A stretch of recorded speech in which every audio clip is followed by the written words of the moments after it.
we've gleaned a great deal of technology. Now, they have managed to actually, using metallurgic composters that are very strong, put together several prototypes of actual spaceships. You see, the only thing that man has not yet been able to do is start and sustain a fusion reaction. This is what it would take for you to go to the nearest star, because at 200 million degrees, anything will burn. You understand? Hydrogen clouds, carbon clouds, X-rays, gamma rays, Z-rays, ultraviolet rays, etc. If you looked directly at a fusion core without the 7 seals guarding it, it would eat you molecule by molecule. You understand? Just like dust blowing in the wind. Man has not been able to duplicate this and hold it. However, they can use a mixture of ammonia, kerosene, thermite, hydrogen, and fire it up for 2 or 3 minutes maybe and fly around over the installation. But if they ever come to the point where they can actually sustain a fusion reaction, then the whole galaxy is open to us, which may be another reason why they're here observing us so closely. You understand? Because they know they cannot afford to have us out there with the attitude we have, loose in the galaxies and things of this nature, because they'd have to take us out and what have you, because if they were like us, they would have took us out long ago.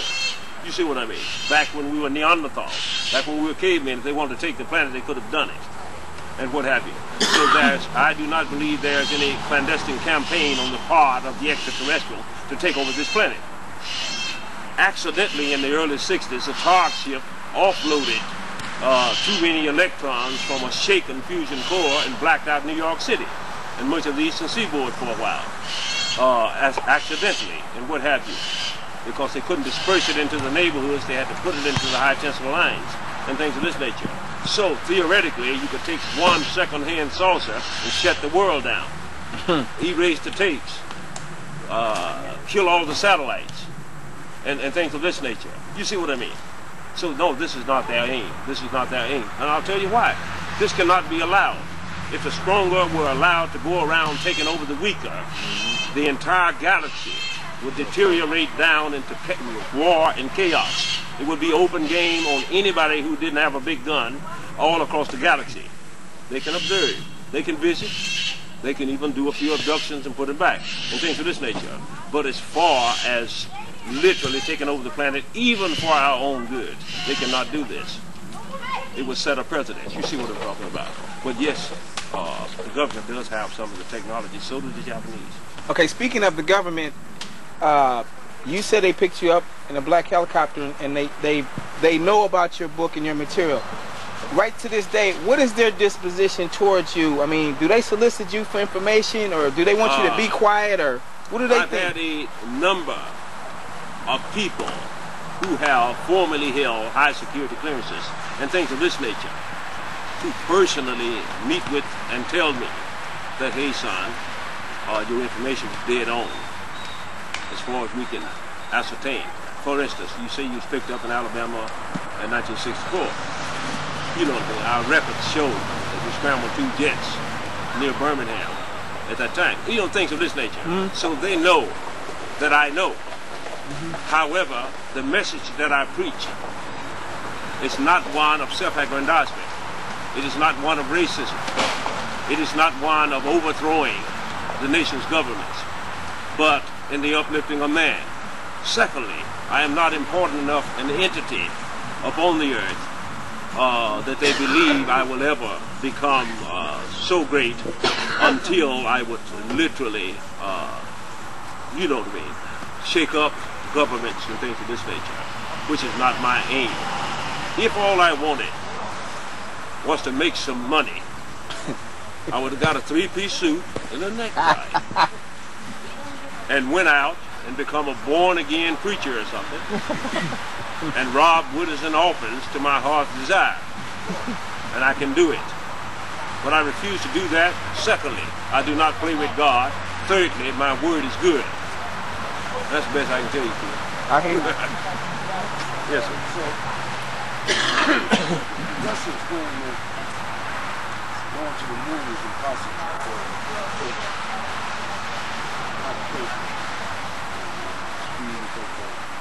So, it's a whole simulation that this country several times went to.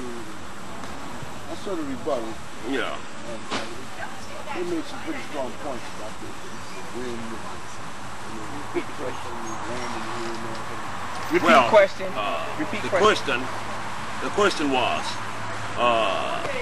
he believes the Russians have stated that going to the moon proper is impossible. I don't know about that.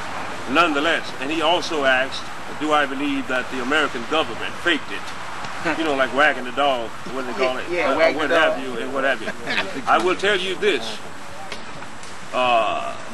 Most known governments, to the best of their ability, is capable of and will fake absolutely anything whatsoever.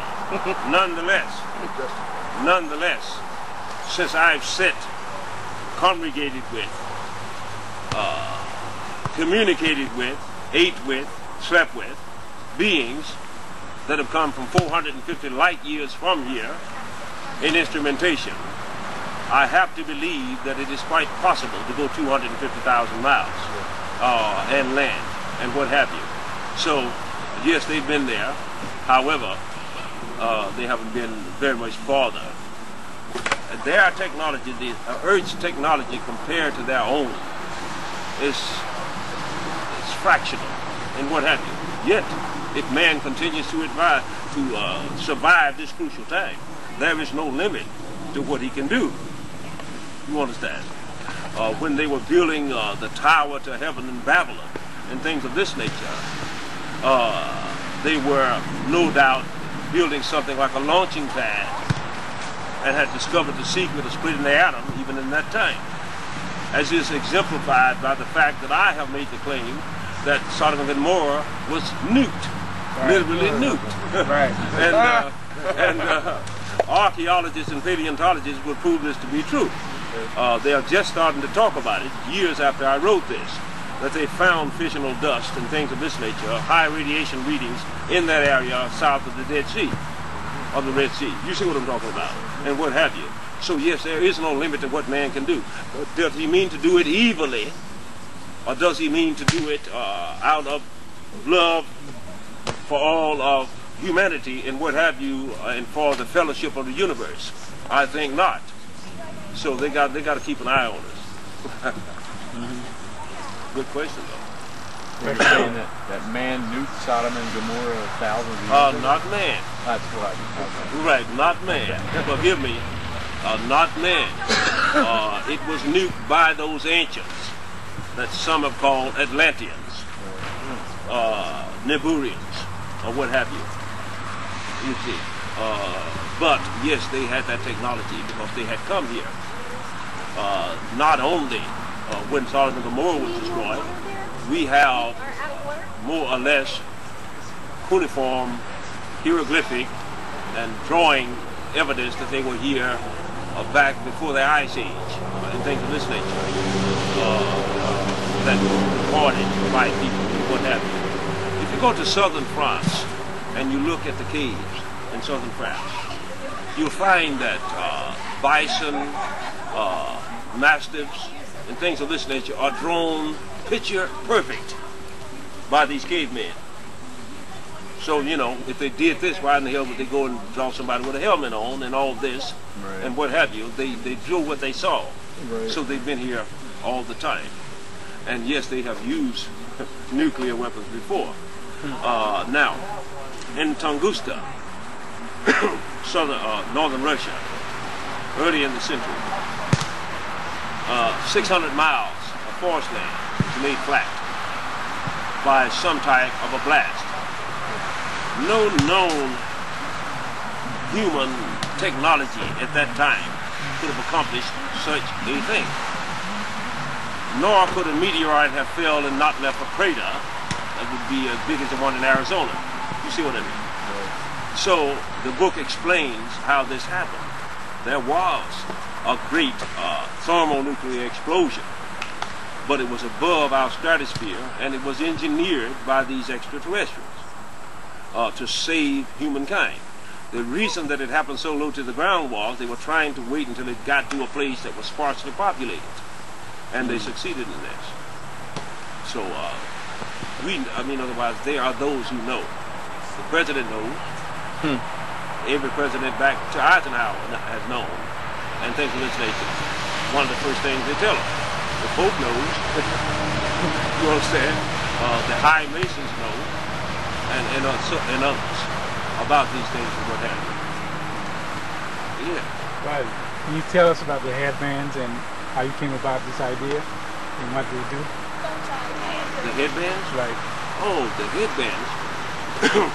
When I was 12 years of age, there were some men came down the St. Francis River. There was an elderly Indian man, and a man who was obviously of African ancestry, all bearded, except for the Indian guy. There was a Caucasian man aboard there. And another man who may have been an Oriental, and we talked all day, and I gave them some fish. They took a grapevine and made the band and put it on my head before sundown, because we had talked all day and had visions. I can't tell you where I went, and the elementals involved, but they said, it is true that you are a shaman. You will wear the band, and it will come from the 5 great nations and from among the black Seminoles. Your name will go forth. And they gave me the band and later on a stick.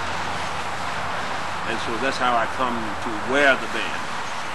Now, it has come time for me to share these bands with other wayfarers. You don't have to wear the band to be a wayfarer or what have you. Nonetheless, couldn't hurt to hedge your bets and have one. You know what I'm talking about? And because I always try to at least momentarily wear each one of the bands that I get for a short span of time, I have a belief that they are imbued with some of the knowledge I hold in my little peanut factors. And so you are welcome to the bands, having become wayfarers by virtue of having your symbol. And I do not believe that the band should endow me with anything greater than what I would share with my brother or my sister, no matter who they are, no matter their origins, etc., etc.